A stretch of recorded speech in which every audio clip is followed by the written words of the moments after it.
السلام علیکم پیارے ناظرین کرام۔ حضرت سمود علیہ السلام کی قوم کا واقعہ۔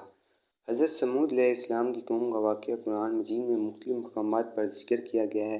قوم سمود حضرت صالح علیہ السلام کی قوم تھی، جو قوم عاد کے بعد عرب کے علاقے حجر موجودہ سعودی عرب میں آباد ہوئی۔ یہ لوگ خوشحال تھے، پہاڑوں کو تراش کر گھر بناتے تھے اور زراعت میں ماہر تھے، لیکن وہ اللہ کے بجائے بتوں کی عبادت کرنے لگے تھے۔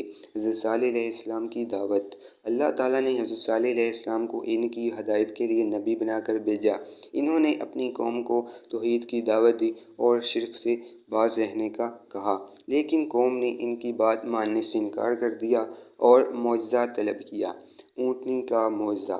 قوم سمود نے حضرت صالح علیہ السلام سے ایک معجزہ طلب کیا، جس پر اللہ تعالیٰ نے ایک بڑی اونٹنی ظاہر فرمائی جو پہاڑ سے نکلی تھی۔ یہ اونٹنی اللہ کی نشانی تھی اور قوم پر لازم تھا کہ اس سے کوئی نقصان نہ پہنچائے، لیکن وہ لوگ اپنی ضد پر قائم رہے اور اونٹنی کو مار ڈالا۔ اللہ کا عذاب۔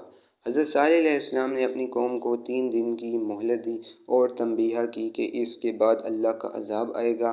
3 دن بعد قوم سمود پر ایک خوفناک زلزلہ اور چیخ کا عذاب نازل ہوا، جس سے وہ سب ہلاک ہو گئے۔ قرآن میں اس واقعے کو بطور عبرت بیان کیا گیا ہے تاکہ لوگ سبق حاصل کریں۔ یہ واقعہ ہمیں اللہ کی نافرمانی سے بچنے اور اس کی نشانیوں پر ایمان لانے کی تعلیم دیتا ہے۔ ملتے ہیں نیکسٹ ویڈیو میں۔ خدا حافظ۔ اللہ نگہبان۔